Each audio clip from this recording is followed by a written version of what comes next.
რუსეთ-საქართველოს ომის შემდეგ 5 წელი გავიდა. რა შეიცვალა საქართველოსთვის 2008 წლის აგვისტოს შემდეგ არის თუ არა საქართველოს ნატოსთან უფრო ახლოს.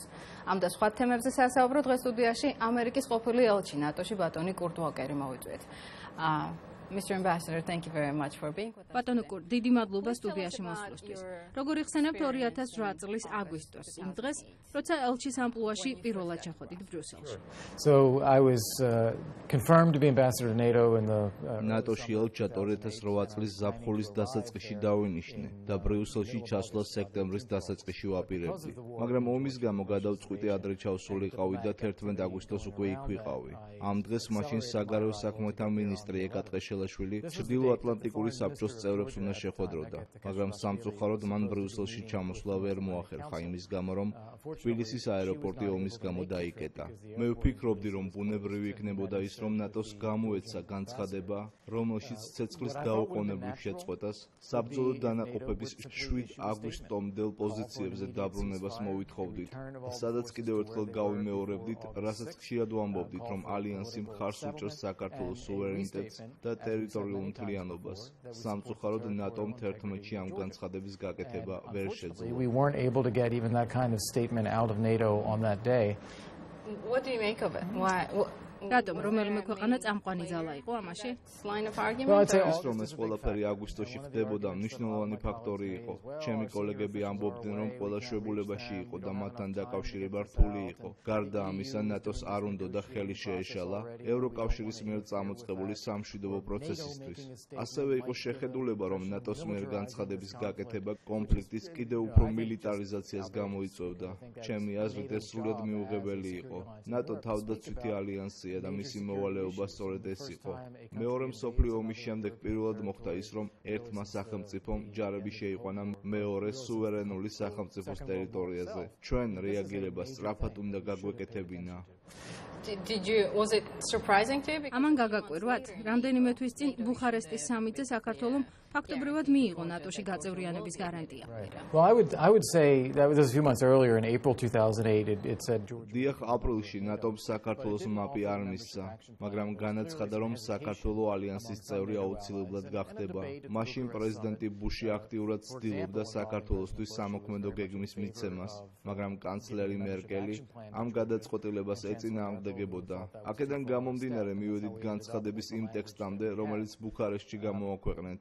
და აღნიშნა, რომ ერთი კვირის თავზე სახელმწიფო მდივანმა კონდოლიზა რაისმა მოიწვია ნატოს საგარეო საქმეთა მინისტერიალი, რომელმაც საბოლოო ჯამში შეიმუშავა განცხადების ტექსტი. ასევე შევიმუშავეთ გეგმა საქართველოს მიერ განსახორციელებელი ნაბიჯებისთვის თავდაცვის სფეროში რეფორმის გასატარებლად და შევაჩერეთ ნატო-რუსეთის საბჭოს მუშაობა. საბოლოო ჯამში ეს ყველაფერი გაკეთდა, თუმცა ამ პროცესს სამწუხაროდ ერთი კვირა დასჭირდა. Where do you put Georgia now? დღეს სად არის საქართველოს ნატოში გაწევრიანების გზაზე, უფრო ახლოს თუ უფრო შორს ალიანსისგან? Was it before the war? every time we've had a NATO meeting since then მას შემდეგ ნატოს ყველა შეხვედრაზე ალიანსი იმეორებს იმას, რომ საქართველოს ნატოს წევრი გახდება.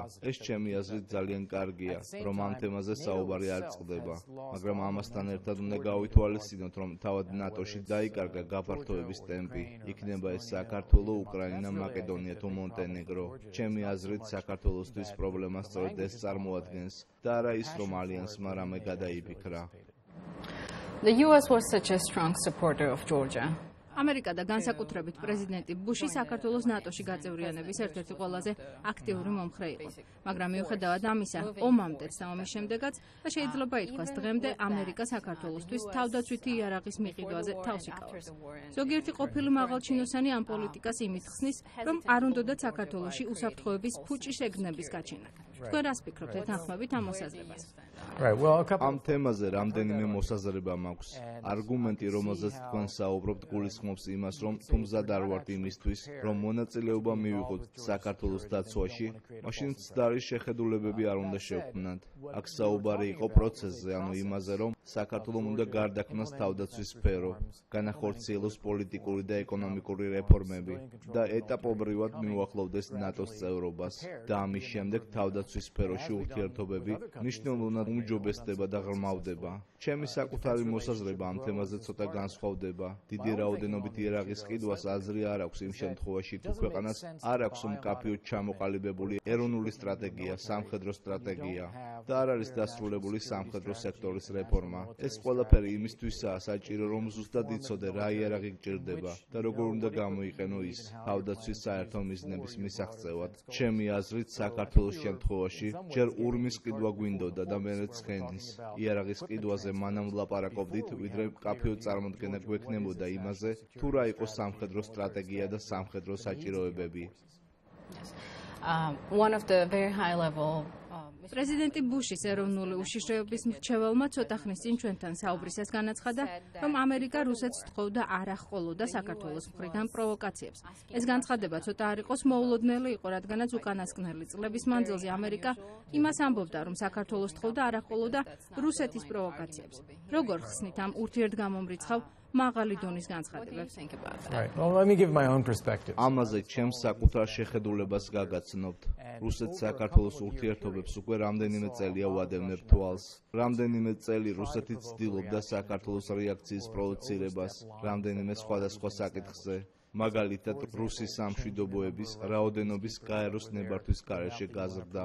სარკინიგზო ხიდების აშენება ომის დაწყებამდე ცოტა ხნით ადრე, საქართველოს ტერიტორიაზე ჭურვის ჩამოგდება, ქართული დრონის ჩამოგდება, საქართველოს ტერიტორიაზე რადარის აფეთქება. ანუ იმას ვამბობ, რომ რამდენიმე წელი რუსეთის მხრიდან ასეთი ნაბიჯები უწყვეტად ხორციელდებოდა. ჩვენ საქართველოს მთავრობას მუდმივად ვთხოვდით არ აღყოლოდნენ ამ ინციდენტებს. მიუხედავად იმისა, თუ როგორ განვითარდებოდა მოვლენები, რუსეთთან სამხედრო დაპირისპირების დროს საქართველო აუცილებლად დამარცხდებოდა. აი ეს იყო ძირითადი მესიჯი. მე ვფიქრობ, რომ ომის დროს თავშეკავებისკენ მოწოდების გზავნილები ორივე მხარისკენ მიდიოდა და რთულია მხოლოდ რუსეთისკენ მიმართული გაფრთხილება კონტექსტიდან ამოვიღოთ და ცალკე მდგომ თემად განვიხილოთ. Georgian government started investigations. საქართველოს პარლამენტში შეიქმნა კომისია, რომელიც ომის ვითარებას გამოიწვევს, იქნება ეს დანაშაულები თუ გადაწყვეტილების მიღების პროცესები. ამის შესახებ საქართველოში ორი შეხედულება გაჩნდა. ერთი ის, რომ გამოძიება ქვეყნის დისკრედიტაციას გამოიწვევს, რაც რუსეთის პოზიციებს გაამყარებს და საქართველოს მოკავშირეებთან შეარჩევს, ხოლო მეორე კი ის არის, რომ გამოძიების დანიშნულება სიმართლის დადგენაა. თქვენ რას ფიქრობთ ამ გადაწყვეტილებაზე? Well, my own view on these things, it's always good. ისევ ჩემს საკუთარ აზრს გეტყვით. ასეთ შემთხვევაში ყოველთვის კარგია იმის გარკვევა, თუ რა მოხდა სინამდვილეში. ეს ერთადერთი გზაა იმისთვის, რომ შეაკეთო ის, რაც არ მუშაობს. თუ არ გააცნობიერე რა შეცდომები დაუშვი და თუ არ აღიარე დანაშაული, საკუთარ შეცდომებზე ვერასოდეს ისწავლი და თავს იგივე შეცდომების დაშვებისგან ვერ დაიცავ. ფაქტების გამოძიება კარგი იდეაა, თუმცა ძალიან საფრთხილოა ის, რომ ფაქტების დადგენის ნაცვლად მთავრობამ გამოძიების შედეგები წინა მთავრობის დისკრედიტაციის მიზნით არ გამოიყენოს.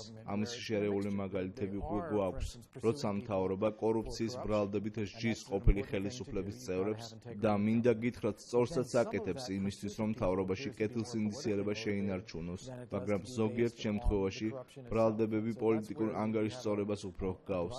საქართველოსთვის იდეალური გამოსავალი იქნება შედგეს კომისია, რომლის წევრებიც იქნებიან როგორც ქართული ოცნების, ასევე ნაციონალური მოძრაობის წარმომადგენლები. გამოიძიონ ერთად ფაქტები და ისინი ემოციების გარეშე წარმოუდგინონ ხალხს. ამით ნდობა არა მხოლოდ ქვეყნის შიგნით გაღრმავდება, არამედ ევროპაშიც. ალბათ გახსოვთ ევროკავშირის მიერ ჩატარებული გამოძიების შედეგად საქართველოს იმაზე მეტი რამ დაბრალდა, ვიდრე საჭირო იყო. სწორედ ამიტომ უნდა ჩატარდეს გამოძიება და დადგინდეს სინამდვილეში რა მოხდა. ანუ ამბობთ, რომ გამოძიების მიზანი შეცდომების დადგენა და მათი ხელმეორედ დაშვების თავიდან აცილება უნდა იყოს? To find out what actually happened. დიახ, თუმცა არ უნდა დავასკვნათ ის, რომ შეცდომები დაშვებული იყო.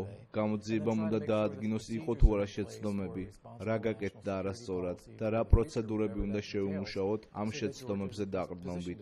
იმისთვის, რომ გქონდეს პასუხისმგებლობით სავსე ეროვნული თავდაცვა. ამას ამერიკაშიც ვაკეთებთ. არ მინდა იფიქროთ, რომ საქართველოს ჭკუას ვასწავლი. მაგალითად, ამჟამად ამერიკაში მიმდინარეობს დებატები იმაზე, მოხდა თუ არა ეგვიპტეში სამხედრო გადატრიალება. და თუ მოხდა, მაშინ შეუჩერო თუ არა ქაიროს სამხედრო დახმარება. ძალიან უცნაურ მდგომარეობაში ვართ იმის გამო, რომ ადმინისტრაციას არ უნდა თქვას, რომ ეს სამხედრო გადატრიალება იყო. ჩემი აზრით, გაცილებით მარტივი იქნებოდა ის, რომ ადმინისტრაციამ თქვას სიმართლე. თქვას, რომ ეს არის სამხედრო გადატრიალება. აღიაროს ამის შედეგები და თუ საკანონმდებლო ცვლილებაა მისაღები, ამ შედეგების გამოსასწორებლად კონგრესი ინიციატივა შესთავაზოს. რას ფიქრობთ ახალი მთავრობის რუსეთთან ურთიერთობის გამოსწორების პოლიტიკაზე? გრძელვადიან პერსპექტივაში ეს ქვეყნისთვის კარგი იქნება თუ იქნება საფრთხე, რომ საქართველო რუსეთთან მარტო დარჩენით პოზიციებს შეისუსტებს? Let me be clear. So I think that attempting რუსეთთან უკეთესი ურთიერთობების დამყარების მცდელობა კარგი გადაწყვეტილებაა, მაგრამ არ ამგონია მან რაიმე დადებითი შედეგი მოიტანოს. რუსეთი არ მალავს იმას, რომ საქართველოსთან დისტანციის დაჭერა და აფხაზეთისა და სამხრეთ ოსეთის ოკუპაციის გაგრძელება სურს. მოსკოვი ეცდება ყველაფერი გააკეთოს იმისთვის, რომ სამხედრო ძალის, მაფიის, სახელმწიფო აქტივების თუ ნებისმიერი სხვა ბერკეტის გამოყენებით გავლენის ქვეშ მოაქციოს აღმოსავლეთ ევროპა და მაქსიმალურად შეამციროს იქ დასავლეთის გავლენა. ეს რუსეთის მიზანია. საქართველოს მხრიდან კარგია ის, რომ რუსეთთან კარგი ურთიერთობა სურთ, მაგრამ უნდა გაითვალისწინონ ის, თუ რუსეთის სტრატეგიაში სად არის საქართველო მოქცეული. I really appreciate it. დიდი მადლობა ინტერვიუსთვის.